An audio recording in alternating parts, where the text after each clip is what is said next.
ஊழல் ஊழல்னு சொல்லிட்டு ஊழல்வாதிகளை கட்சிக்குள்ளேயும் கூட்டணிக்குள்ளேயும் சேர்த்து அவர்களை வெறுத்து தூய்மையாக்குற பாஜகவுடைய வாஷிங் மிஷின் பாலிடிக்ஸ். இந்தியாவுக்கே வழிகாட்டும் திராவிட மாடல். பொருளாதார வளர்ச்சி 11.9%, அசுர வளர்ச்சியில் தமிழ்நாடு. உரிமை தொகை முதல் காலை உணவு திட்டம் வரை உலக நாடுகளை வியக்கும் சாதனை திட்டங்கள். ஜிஎஸ்டி முதல் பேரிடர் வரை தமிழ்நாட்டை வஞ்சிக்கும் ஒன்றிய அரசு, அதுக்கு தூபம் போடும் அதிமுக அடிமைகள். சாமியார் போர்வையில் ஒளிந்து கொண்டிருக்கின்ற ராட்சசன் அப்படின்னு சொல்லிட்டு அவர் யோகி ஆதித்யநாத் மட்டும் சொல்லல, பாஜக RSS காரங்க எல்லாமே காலநேமி ராட்சசர்கள் தான். அயோத்தியால ராமன் அரசியல் வணிக வளாகம் கட்டப்பட்டதுக்கு பிறகு கிட்டத்தட்ட வந்து பாத்தீங்கன்னாக்கா 1000 இந்து கோயில்களுக்கு மேல இடிக்கப்பட்டு லிங்கங்கள் அகற்றப்பட்டு அந்த இடங்கள் எல்லாமே பாத்தீங்கன்னாக்கா அதானி கம்பெனிகளுக்கு தாரைவாக்கப்பட்டிருக்கு. அத்தனை பார்ப்பனர்களையும் பார்ப்பன சன்னியாசிகளையும் அடி அடின்னு அடிச்சிருக்காங்க போலீஸ வச்சு. விமன் எம்பவர்மெண்ட் அதிகப்படுத்தினதன் மூலியமாக இந்த பொருளாதார 11.19% பொருளாதார வளர்ச்சி வந்துட்டு தமிழ்நாடு எட்டுவதற்கு மிகவும் உதவிகரமா இருந்தா. இந்த தேர்தல் வந்து பாத்தீங்கன்னாக்கா தமிழ்நாடு வெர்சஸ் துரோக கூட்டணி.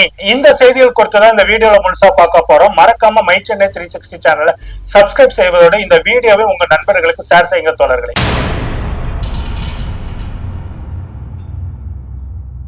மை சென்னை 360 தோழர்களுக்கு வணக்கம். தோழர்கள், இன்னைக்கு சென்னையில NDTV சார்பா தமிழ்நாடு சமிட் அப்படின்னு சொல்லிட்டு ஒரு நிகழ்ச்சி வந்துட்டு நடந்தது. அந்த நிகழ்ச்சியில கலந்து கொண்டு பேசிய தமிழ்நாடு முதலமைச்சர் MK ஸ்டாலின் அவர்கள் திமுக குறித்து வைக்கக்கூடிய விமர்சனங்கள் குறித்து வந்துட்டு பேசும்போது, இந்த பழைய ஸ்கிரிப்ட் இன்னும் எத்தனை நாளைக்கு எடுத்துட்டு வருவீங்க, புதுசா உங்க ஸ்கிரிப்ட மாத்தி தொலைங்கப்பா அப்படின்னு சொல்ற விதத்துல வந்து பாத்தீங்கன்னாக்கா அவருடைய பேச்சு வந்துட்டு இருந்தது. அதே குறிப்பா தமிழ்நாட்டுடைய வளர்ச்சி, அந்த வளர்ச்சிக்கு இந்த திராவிட மாடல் ஆட்சி எந்தெந்த அளவுக்கு வந்து ஸ்டெப் எடுத்து இந்த திராவிட மாடல் ஆட்சியோட திட்டங்கள் தமிழ்நாட்டோட வளர்ச்சிக்கு எந்த அளவுக்குலாம் வந்துட்டு பெரிதும் வந்துட்டு உறுதி இருக்குது.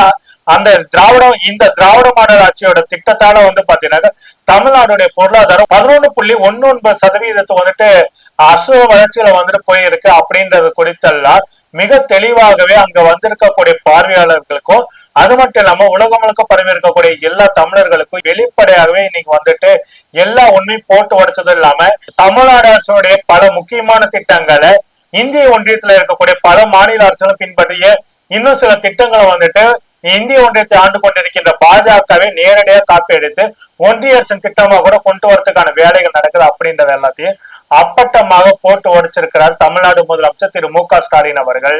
அதனை குறிப்பா இந்த கூட்டத்துல பேசும்போது உங்க ஸ்கிரிப்ட மாத்துங்களேப்பா அப்படின்னு சொன்ன ஒரு விஷயம் தான் வந்து பாத்தீங்கன்னாக்கா உண்மையிலே வந்து பாத்தீங்கன்னா ஹைலைட்டான விஷயம் சொல்ல முடியும். ஏன்னா திமுக குறித்து வந்துட்டு பெரும்பாலும் வந்துட்டு வைக்கக்கூடிய ஒரு விமர்சனம் என்னன்னாக்கா திமுக இந்துக்களுக்கு எதிரான கட்சி, இந்து மத நம்பிக்கைகளுக்கு எதிரான கட்சி அப்படின்னு சொல்லிட்டு தொடர்ந்து திமுகவின் மீது இப்ப திமுக ஆரம்பிக்கப்பட்ட காலத்திலிருந்தே தொடர்ந்து இப்படி ஒரு விமர்சனத்தை வந்துட்டு சனாதன பார்ப்பனிய சித்தாந்தம் கொண்ட கும்பல்களால் வந்து தொடர்ந்து பரப்பப்பட்டுட்டே இருந்தது. ஆனா உண்மையிலே வந்து பாத்தீங்கன்னா திமுக வந்துட்டு இந்துக்களுடைய உரிமையை வந்துட்டு தொடர்ந்து பாதுகாத்துக்கிட்டே தான் இருக்குது. அதுலயும் குறிப்பாக தமிழ்நாடு முதலமைச்சர் திரு MK ஸ்டாலின் அவர்கள் பதவி ஏற்றுக்கொண்ட பிறகு, அதாவது 2021 பதவி ஏற்றுக்கொண்ட பிறகு தமிழ்நாடு முழுக்க வந்து பாத்தீங்கன்னா இந்த 4.5 ஆண்டுகளை கிட்டத்தட்ட 4000 கோயில்களுக்கு மேல குடமுழுக்குகளை வெற்றிகரமாக சிறப்பாக செய்து சாதனை படிச்சிருக்கிறாங்க. அது மட்டும் இல்லாம எல்லா கோயில்கள்லயுமே பக்தர்களுடைய வசதியை வந்துட்டு மேம்படுத்தி இருக்காங்க. பக்தர்கள் பாதுகாப்பா வந்துட்டு போறதுக்கு, குறிப்பா தங்கறதுக்கு வந்து எல்லா விஷயத்துல பாத்தீங்கன்னா அவங்களோட வசதிகளை வந்து மேம்படுத்துற வேலையும் பண்ணாங்க. அதை விட முக்கியம்னா கோயில் சொத்துக்களை ஆட்டையை போட்டு வச்சிட்டு இருந்த சங்கிகள் முதற்கொண்டு பல பேர்த்துக்கிட்ட இருந்தோம் கோயில் நிலங்களை மீட்டு அந்தந்த கோயில்களுக்கு சேர்த்திருக்கிறாங்க. அப்படிப்பட்ட அதாவது 4000 கோயில்களுக்கு மேல வந்துட்டு குடமுழுக்கு நடத்தின இந்த ஆட்சியை வந்துட்டு இந்து விரோத ஆட்சின்னு சொல்றாங்க. கோயில் சொத்துக்களை மீட்டு அந்தந்த கோயில்களுக்கு ஒப்படைத்த இந்த ஆட்சியை வந்துட்டு இந்து விரோத ஆட்சின்னு சொல்றாங்க. ஆனா உத்தரப்பிரதேசத்துல ஒரு அயோக்கிய பையன் இருக்கிறான். அதுலயும் உத்தரகாண்டோடைய சங்கராச்சாரியார் அபிமுக் தேசானந்தா இவனை வந்து காலநேமி ராட்சசன், அதாவது சாமியார் போர்வையில் ஒளிந்து கொண்டிருக்கின்ற ராட்சசன் அப்படின்னு சொல்லிட்டு உத்தரப்பிரதேச முதல்வர் யோகி ஆதித்யநாத் சொல்லியிருந்தாரு. அவர் யோகி ஆதித்யநாத் மட்டும் சொல்லல, உண்மையை சொல்லனாக்கா ஒன்றிய பிரதமர் நரேந்திரா வந்துட்டு எல்லாத்தையுமே வந்து பாத்தீங்கன்னா இவர்கள் பக்தி வேடம் போட்டு கொண்டு இருக்கின்ற காவி உடையில் இருக்கக்கூடிய ராட்சசர்கள் அப்படின்னு சொல்லிட்டு விமர்சனத்தை வச்சா. எதுக்காக இந்த விமர்சனத்தை வச்சாரு அப்படின்னாக்கா, இவன் இந்த பாஜக RSS சங்கிகள் ஆடக்கூடிய மாநிலங்கள் எல்லாத்துலயுமே பக்தி அப்படின்ற பேர்ல வந்துட்டு கோயில்களை வந்துட்டு பல இடத்துல இடிச்சிட்டு கிட்டத்தட்ட உத்தரப்பிரதேசல கோயில்களை இடித்து அந்த நிலங்களை வந்துட்டு அதானிக்கு தாரை வாக்குற வேலையை நம்மளுடைய யோகி ஆதித்யநாத் செஞ்சிருக்கிற. அதுக்கு வந்து பாத்தீங்கன்னாக்க வழிகாட்டல் செஞ்சது நம்முடைய ஒன்றிய பிரதமர் நரேந்திராவும் அமித்ஷாவும். உண்மை சொன்னா இவனுக்கு பாஜக இருக்க எல்லாருமே பாத்தீங்கன்னாக்கா அந்த சங்கராச்சாரி அமித் தேஷ்முக் சொன்னது போல வந்து பாத்தீங்கன்னாக்கா எல்லாருமே காலநேமி ராட்சசன்கள் தான். பாஜக RSS காரங்க எல்லாமே காலநேமி ராட்சசர்கள் தான். அந்த காலநேமி ராட்சசர்கள் வந்து பாத்தீங்கன்னாக்கா பக்தின்ற போர்ல இனிமையான வார்த்தைகளால இந்துக்களே ஒன்றுபடுங்கள், இந்துக்களே நம்முடைய வழிபாட்டு உரிமை வந்து பறிபோகுது, இந்துக்களே பாருங்க திருப்பரங்குன்ற சர்வேக்கல்ல வந்து நம்மள விளக்கேத்த விட மாட்டேன்றாங்க, இந்துக்களே பாருங்க நம்மளுடைய கோயில் எல்லாம் வந்துட்டு சிறப்பு தரிசன கட்டணம் வாங்குறாங்க அப்படின்னு சொல்லிட்டு ஊழ உதார் விட்டுட்டு கிட்டத்தட்ட ஒரு இந்து கோயிலுக்கு போய் சாமி கும்பிட்டாலே அவனுக்கு ஒரு நாளைக்கு வந்து 2000 செலவாகிறது அப்படின்ற மாதிரிலாம் பொய்யா பிரச்சாரங்களை பண்ணிட்டு இருக்கக்கூடிய இந்த சங்கி கூட்டங்கள் எல்லாமே முழுக்க முழுக்க காலநேமி ராட்சசர்கள் தான். ஏன்னாக்கா இவனுங்க ஆட்சி செய்யக்கூடிய எல்லா மாநிலங்கள்லயும் அந்த இடத்துல ஒரு இடத்துல வந்துட்டு ஒரு கோயிலை வைப்பானு, அந்த கோயிலை வச்சுக்கிட்டு அங்க இருக்கக்கூடிய ஏதாவது ஒரு கார்பரேட் முதலாளிக்கு அதை சுத்தி இருக்க நிலங்களை ஆட்டை போட்டு கொடுக்கறதா இவனுடைய வேலை. அதுல குறிப்பா பழைய புராதன கோயில்கள் தான். அந்த கோயில்களை வந்து தரமட்டமாக்கிட்டு அந்த இடத்த வந்துட்டு அதானி அம்பானி போன்ற கார்பரேட் முதலாளிகள் தாரவாக்குற வேலை மிக தெளிவாக செய்யறாங்க.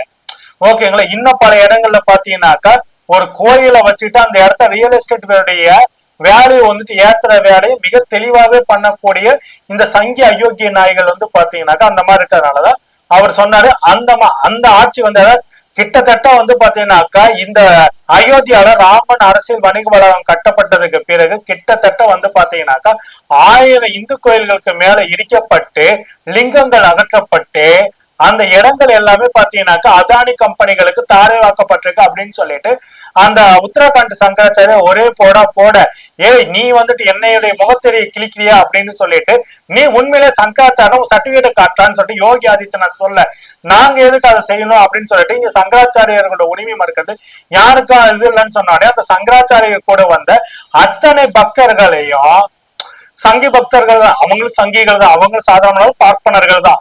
அத்தனை பார்ப்பனர்களையும் பார்ப்பன சன்னியாசிகளையும் அடின்னு அடிச்சிருக்காங்க போலீஸ வச்சு. ஓகேங்களா. அது ஒருத்தர் வந்து பாத்தீங்கன்னா ஹோட்டல் ரூம்ல அரை நிர்வாணமா இருக்கிற நிலைக்கு வந்து பாத்தீங்கன்னாக்கா போலீஸ்காரங்க அவங்க தாக்குதல் நடத்திருக்காங்க அப்படின்ற வீடியோஸ் எல்லாம் வெளியில வந்துருது. அப்படி இருக்கும்போது பார்த்தா இவனுங்க திமுக வந்துட்டு இந்து விரோத ஆட்சி அப்படின்னு வந்து சொல்றாங்க அப்படின்றத இங்க பார்க்க வேண்டியிருக்கு. அடுத்து வந்து பாத்தீங்கன்னாக்கா வாரிசு அரசியல் சொல்லிட்டு இருக்கிறாங்க அப்படின்றதுக்கு அதையும் வந்துட்டு யூஸ் பண்ணி இந்த ஸ்கிரிப்டையும் மாத்துங்கப்பா, இதெல்லாம் பழைய ஸ்கிரிப்ட், இந்த ஸ்கிரிப்ட் எல்லாம் பாத்தீங்கன்னாக்கா அதுல குறிப்பா இந்த இந்து விரோத திமுகன்னு சொல்றதோ வாரிசு அரசியல் திமுகன்னு சொல்றதோ பாத்தீங்கன்னாக்கா தமிழ்நாட்டு மக்களால் நிராகரிக்கப்பட்ட ஸ்கிரிப்ட். இந்த ஸ்கிரிப்டை எத்தனை நாளைக்கு நீங்க தூக்கிட்டு வரீங்க? அதான் 10 தேர்தலுக்கு மேலேயே தூக்கி போட்டு துவச்சு போட்டு இந்த ஸ்கிரிப்டை கிழிச்சு தமிழ்நாட்டு மக்கள் ஓரம் கட்டிட்டு தான் தொடர்ந்து திமுகவுக்கு வெற்றி வகையை கொடுத்துக்கிட்டே இருக்காங்க. அதுக்கு மீறி வந்து பாத்தீங்கன்னாக்க இதே ஓட்டிட்டீங்க. இன்னைக்கு வந்துட்டு உங்க கட்சியோடைய தேசிய தலைவராக தேர்ந்தெடுக்கப்பட்டிருக்கக்கூடிய நிபின் யாரு, அவரும் வாரிசு. பிசிசியோட தலைவர் அமித்ஷாவுடைய பையன். அது மட்டும் இல்லாம எல்லா இடங்கள்லயுமே வந்து பாத்தீங்கன்னா வாரிசுகள் தான் எல்லா மாநிலங்கள்லயும் வந்துட்டு பாஜக கோல வச்சுறாங்க. ஏன்னா காங்கிரஸ்லயும் திமுகலையும் சமாஜ்வாதி பார்ட்டியில மட்டும்தான் வாரிசுகள் அரசியல் இருக்க மாதிரியும் இவனுங்கெல்லாம் எல்லாம் உத்தமன மாதிரி இந்த கட்சி முழுக்கவுமே வந்து பாத்தீங்கன்னாக்கா வாரிசு அரசியலா நிறைந்த ஒரு கட்சி. இந்தியாவில அதிகப்படியான வாரிசுகள் வந்துட்டு அமைச்சர்களாகவும் ஒன்றிய அமைச்சர்களாகவும் எம்பிக்களாகவும் இருக்கிற ஒரே கட்சி எதுனா அது பிஜேபி தான். அப்படிப்பட்ட அந்த கட்சி வந்து பாத்தீங்கன்னாக்க இன்னைக்கு வாரிசு அரசியல் சொல்லிட்டு கையாமையும் வாயிலி வயிற்றுலயும் அடிச்சுக்கிட்டு காதை விட்டுட்டு இருக்கிறாங்க. அவங்களுக்கு வந்து பாத்தீங்கன்னா நம்மளுடைய புனிதமானவர், உலக புனிதர், உலக உத்தமர், கால்களை மட்டுமே பார்த்து கொண்டு பயணப்படக்கூடிய நம்முடைய எடப்பாடி பழனிசாமி வாரிசு அரசியல் அவரும் பேசுறாரு. ஆனா என்ன வேடிக்கைனாக்கா ஜெயிக்காத தன்னுடைய கட்சிக்கு தான் ஜெயிக்கவே மாட்டேன், அதுல குறிப்பாக வந்து பாத்தீங்கன்னாக்கா பிஜேபியோட கூட்டணி வச்சதுக்கு அப்புறமேட்டு அதுக்கெல்லாம் வாய்ப்பில்லை ராஜான்னு தெரிஞ்சதுக்கு அப்புறமேட்டும் அவருடைய பையனை வச்சுக்கிட்டு ஒவ்வொரு சீனியர் அமைச்சர்கிட்ட உங்களுக்கு அமைச்சர் பதவி வேணும்னாக்கா இவ்வளவு கோடி தரத்துக்கு ரெடியான்னு சொல்லிட்டு பேரம் பேசிட்டு இருக்காங்க. கிட்டத்தட்ட ஒரு அமைச்சர் பதவிக்கு 100ல இருந்துட்டு 250 கோடி வரைக்கும் மித்தனை வச்சுட்டு பேரம் நடந்துட்டு இருக்குது. இது ஒரு பக்கம். அதே மாதிரி கூட்டணியில இருக்கக்கூடிய அன்புமணி யாரு அப்படின்ற ஒரு கேள்வி இருக்கு. ஜி.கே. வாசன் யாரு, பதில் சொல்லுங்க. உலகத்திலே மிக பிரம்மாண்டமான அதிசயமான கட்சி, அந்த கட்சி பேரு, அந்த கட்சியோட நிறுவனர் ஐயா பாரிவேந்தருக்கே தெரியாது. அவர் கூட வந்துட்டு ரவி பச்சமுத்துன்னு ஒருத்தர் சுத்திட்டு இருக்கிறாரு. அவர் யாரு? அவருடைய கார் டிரைவரா என்ன ரவி பச்சமுத்து என்னென்ன கதையை விட்டுட்டு இருக்கிறீங்க. இவனுங்கெல்லாம் வாரிசு அரசியல் பண்ணுவாங்களாமா, ஆனா திமுகவுக்கு மட்டும்தான் வாரிசு அரசியல்லாம் வந்துட்டு கூடாதாமா. என்னங்கடா உங்க லாஜிக்? மக்கள் ஏத்துக்கிற வரைக்கும் யார் வேணாலும் வந்துட்டு மக்கள் ஓட்டு போட்டு தேர்ந்தெடுக்க தயார்னாக்கா அதை தடுக்கிறதுக்கு இங்க எந்த ஒரு புடுங்கியாலும் முடியாது. அதை விமர்சனம் பண்றதுக்கு எந்த ஒரு புடுங்கிகளுக்கும் எந்த ஒரு அருகதையும் கிடையாது. ஓகே, ஏன்னா நீங்க எல்லாம் வந்து பாத்தி இப்ப எடப்பாடி பழனிசாமி ஒரு பையனை வந்துட்டு ஷேடோ வச்சுட்டு வாரிசு அரசியல் பண்றாரு. அதிமுக ஜெயக்குமார் போன்ற ஒரு சில பேரும், ராஜன் செல்லப்பா போன்ற ஒரு சில பேர் வேணா வந்து பாத்தீங்கன்னா வெளிப்படையா வாரிசு அவங்க வாரிசுகளை வந்து கட்சிகளை கொண்டு வந்திருக்காங்க. ஆனா மத்ததுங்க எல்லாமே பாத்தீங்கன்னாக்கா அவங்க வாரிசுகளை வைத்துக் கொண்டு டீலிங் பேசாது எல்லா வேலையும் அதுக்குதான் பண்ணிட்டு இருக்குதுங்க. அதுலயும் குறிப்பா ஒரு மிகப்பெரிய ஒரு வாரிசு பெற்று வச்சிருக்கிற ஒருத்தர், பொள்ளாச்சி வழக்குல சம்பந்தப்பட்டவர், பொள்ளாச்சி ஜெயராம பையன். இந்த வாரிசல் செய்த லீலைகள் எல்லாமே ஊரறிஞ்ச விஷயம். இதுங்களை குறித்தெல்லாம் பேசுவதற்கு, இதுங்களை காப்பாத்துறதுக்காக அந்த பொள்ளாச்சி வழக்குல நாகராஜன் பேரை ஆரம்ப கட்டத்துல எஃப்ஐஆர் வந்து தூக்குன ஒரு இதான ஒரு நபர். அந்த நாகராஜ் எங்க இருக்கான்றது இன்னைக்கு வரைக்கும் யாருக்குமே தெரியல, யாராலையும் கண்டுபிடிக்க முடியல. அந்த மாதிரி இருக்குது. சரி, அதெல்லாம் விடுங்க. இவனுங்க வந்து பார்த்தா வாரிசு அரசியல வந்து பேசிட்டு இருக்கிறாங்க. ஆனா எது எப்படினாலும் சரி, இந்த திராவிட மாடல் ஆட்சி வந்து பாத்தீங்கன்னா தமிழ்நாட்டை பொருளாதாரத்தை 11.19% வந்து உயர்த்தி இருக்குது. இந்த அளவுக்கு வந்து பொருளாதார வளர்ச்சி வந்து தமிழ்நாடு எட்டுவதற்கு பல முத்தாய்ப்பான திட்டங்கள் வந்து தமிழ்நாடு முதலமைச்சர் மு.க.ஸ்டாலின் அவர்கள் வந்துட்டு நிறைவேற்றி கொடுத்தார். அதுலயும் குறிப்பாக வந்து பாத்தீங்கன்னா மகளிர் உரிமை தொகை கிட்டத்தட்ட 1,30,00,000 பெண்களுக்கு வந்து பாத்தீங்கன்னா மகளிர் உரிமை தொகை மாதம் 1000 ரூபான்னு சொல்லிட்டு கொடுத்து அந்த பெண்களுக்கு வந்து பாத்தீங்கன்னாக்கா ஒரு விதமான பொருளாதார சுதந்திரம் இருக்கணும், தாங்களும் சம்பாதிக்கணும் எண்ணம் அவங்களுக்குள்ள இருக்கணும் அப்படின்றத செஞ்சாங்க. அந்த 1000 ரூபாய் வைத்துக் கொண்டு என்ன செய்ய முடியும் கேட்டாக்கா, நம்ம ஒன்றிய பிரதமர் நரேந்திரா கிட்டத்தட்ட 845 ரூபாய்க்கு உயர்த்தி வச்சிருக்காங்க சமையல் எரிவாயு சிலிண்டர். அதை வாங்கறதுக்கு உதவும். அது வாங்கறதுக்கு உதவுனா கூட வந்து பாத்தீங்கன்னாக்கா அதுல ஒரு 1000 ரூபாய் வந்து பாத்தீங்கன்னாக்கா அந்த வீட்டுடைய மத்த செலவுக்கோ இல்ல சேமிப்புக்கோ உதவுற விதத்துல இருக்குது. இது ஒரு பக்கம். அடுத்து வந்து பாத்தீங்கன்னாக்கா விடியல் பயண திட்டம்.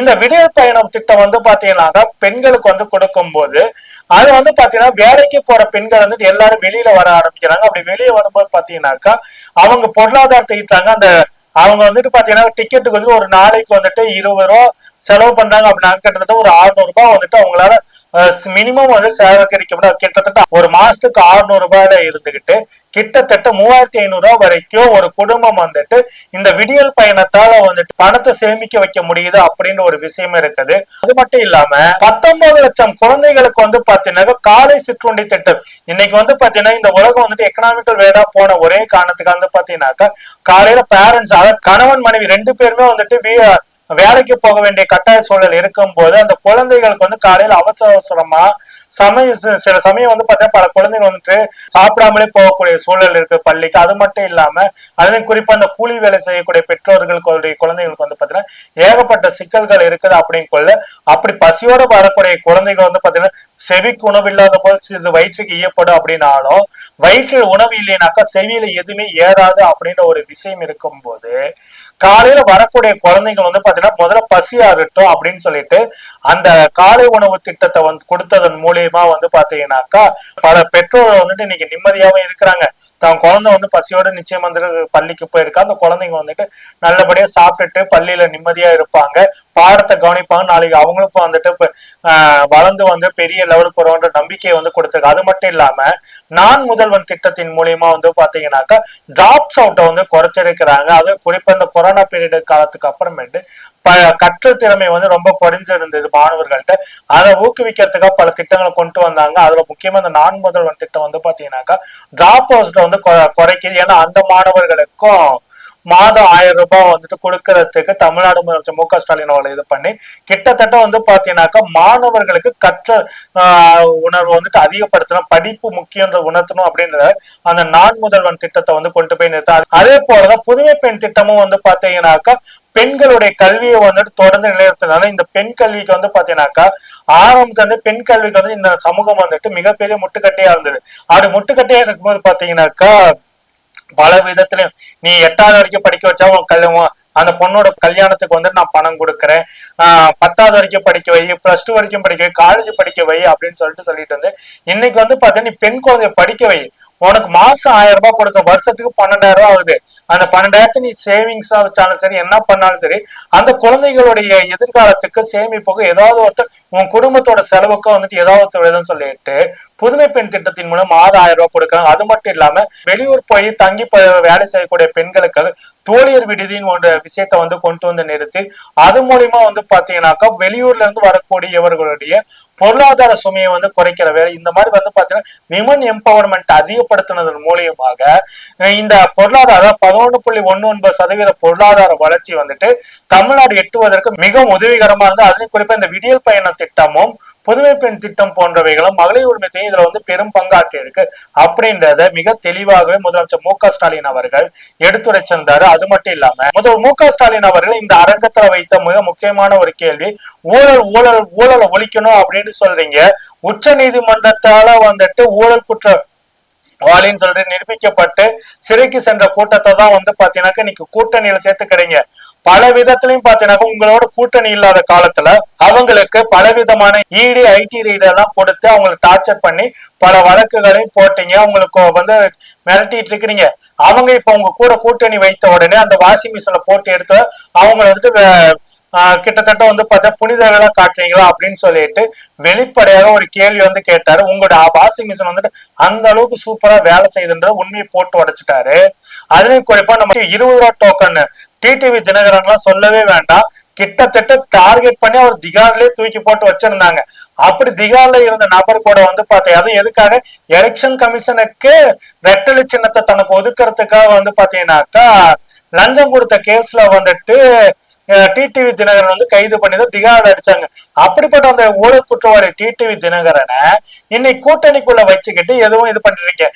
விஜயபாஸ்கர் வீட்டுல நடந்த ரெய்ட்ல இருந்துட்டு எம்ஆர் விஜயபாஸ்கர், அது மட்டும் இல்லாம தங்கமணி வேலுமணி இவர்கள் மீதான ஊழல் கோப்புகள்லாம் பெண்டிங்ல வச்சுக்கிட்டு மிரட்டி இந்த கூட்டணியை வந்துட்டு இது பண்ணிட்டு இப்ப எல்லாம் இவங்க புனிதர்கள் ஆயிட்டாங்களா அப்படின்னு ஒரு கேள்வியையும் முதல்வர் வந்து வச்சிருந்தாரு. அது மட்டும் இல்லாம இந்த துரோகிகள் கூட்டணி அதாவது வந்து பாத்தீங்கன்னாக்கா பாஜகவோட சேர்ந்து கொண்டு துரோகம் செய்த அதிமுகவுக்கு நீட் தேர்வு விவகாரத்துல ஒரு வார்த்தை கூட ஒன்றிய அரசை வந்துட்டு எழுத்து பேச துப்பில்லாத அந்த துரோக கூட்டணி தமிழ்நாட்டோட சுயமரியாதை அடமானம் வைக்கிறதுக்காக பாஜகவோட சுத்திக்கிட்டு இருக்குது. கோயம்புத்தூர் மதுரை மெட்ரோ திட்டங்களுக்கான நிதியை வந்துட்டு கொடுக்க முடியாதுன்னு சொன்னதுக்கு இந்த அடிமை கூடாரம் எதுவும் வந்துட்டு வாயை திறக்கவே கிடையாது. கீழடி அறிக்கை வெளியிடுவதற்கு என்ன தயக்கம்னு சொல்லிட்டு பாஜகவை கேள்வி கேட்பதற்கு துப்பில்லாத கூட்டமா எடப்பாடி பழனிசாமியோட அடிமை கூட்டம் இருக்கு அப்படின்றத மிக தெளிவாகவே முதலமைச்சர் மு.க.ஸ்டாலின் அவர்கள் எடுத்துரைச்சிருக்கிறாங்க. தமிழ்நாடு முதலமைச்சர் மு.க.ஸ்டாலின் அவர்கள் இந்த கூட்டத்தை வந்துட்டு மிக தெளிவாகவே ஒரு விஷயத்த வந்துட்டு சொல்லி இருக்கிறாரு. இந்த தேர்தல் வந்து பாத்தீங்கன்னாக்கா தமிழ்நாடு வெர்சஸ் துரோக கூட்டணி அப்படின்னு நீட் தேர்வு முதல் நிதி பங்கீடு வரைக்கும் நமக்கு துரோகம் செஞ்ச பாஜகவுக்கும் அதோட கூட்டணி வைத்துக் கொண்டு அதற்கு வாய்ப்பிடித்துக் கொண்டு இருக்கக்கூடிய அதிமுக உட்பட மற்ற இதர கட்சிகளுக்கு தகுந்த பாடத்தை மக்கள் புகட்டுவாங்க அப்படின்றதையும், எதுக்கு எடுத்தாலும் பொய்ய மட்டுமே பரப்பக்கூடிய இந்த வாட்ஸ்அப் குரூப்புகளுக்கு வரப்போகின்ற தேர்தலை மக்கள் சமத்தியான மரணடிய கொடுக்க போறாங்க அப்படின்றத மிக தெளிவாகவே தமிழ்நாடு முதலமைச்சர் மு.க.ஸ்டாலின் அவர்கள் வந்து சொல்லி இருக்கிறாங்க. ஆக மொத்தத்தை சங்கி கூட்டத்துக்கு நாம என்ன சொல்றோம்னா, பழைய ஸ்கிரிப்ட வச்சுட்டு புரளி கிளப்புறது உங்களுடைய ஸ்டைலு, செஞ்ச சாதனையை சொல்லி ஸ்டைலா கெத்தா நெஞ்ச நிமித்தி நிக்கிறது ஸ்டாலின் ஸ்டைலு. தமிழ்நாட்டு மக்களுக்கு முழுக்க முழுக்க துரோகத்தை மட்டுமே செஞ்சுட்டு அதோட ஆட்சியை பிடிக்க நினைக்கிற உங்களுக்கு தமிழ்நாட்டு மக்கள் கொடுக்க போற பதிலடி இடியோசியே இருக்க போகுது. அது மட்டும் இல்லாம திராவிட மாடல் 2.0 இன்னும் வந்துட்டு வலிமையாக அமைய போது கிட்டத்தட்ட 200 சீட்டுகளுக்கு மேல வந்துட்டு சாலிடா நின்று ஜெயிக்க போது திமுக கூட்டணி. ஆக மொத்தத்துல பாஜகவோட பாசிசத்துக்கு தமிழ்நாட்டின் சுயமரியாதை கொடுக்க போகிற சவுக்கடிதான் இந்த திராவிட மாடல் 2.0 அப்படின்றது 2026 தேர்தல் வந்துட்டு கண்டிப்பா உணர்த்த போகுது சங்கிகளுக்கு அப்படிதான் சொல்லிக் கொள்கிறேன். என்ன நடக்குது என்பது குறித்து பொறுத்திருந்து பார்க்கும் தோழர்களே, நன்றி, வணக்கம். தமிழக மக்கள் வந்து ரொம்ப தெளிவாதான் இருப்பாங்களே தவிர்த்து இது அயோத்தி மாதிரி ஆக்கலாமே, இதுல என்ன தவறுன்னு கேக்குறாருன்னா அப்ப அவர் எந்த அளவு இவருக்கு அறிவு இருக்கு நயினார் நாகேந்திரன் அவர்களுக்குன்னு இதுலயே மக்கள் தெளிவா புரிஞ்சிருப்பாங்க. அப்ப நீங்க என்ன சொல்ல வரீங்க? நேரடியா நாங்க அப்படிதான் பண்ணுவோம், நாங்க பிஜேபியை உள்ள நுழைக்கிறதுக்கு RSS மூலமா எல்லா காரியங்களையும் நாங்க இதெல்லாம் வந்து ஒரு சின்ன விஷயங்கள் அப்படியே குட்டி குட்டியா அரிச்சு அப்படியே பெரிய பூதாகரமா ஆக்கி அதுல ஒரு சந்தோஷப்படுறதுதான் பிஜேபியோட நோக்கம். என்னன்னா தமிழக மக்களுடைய நிம்மதியை கெடுக்கும்.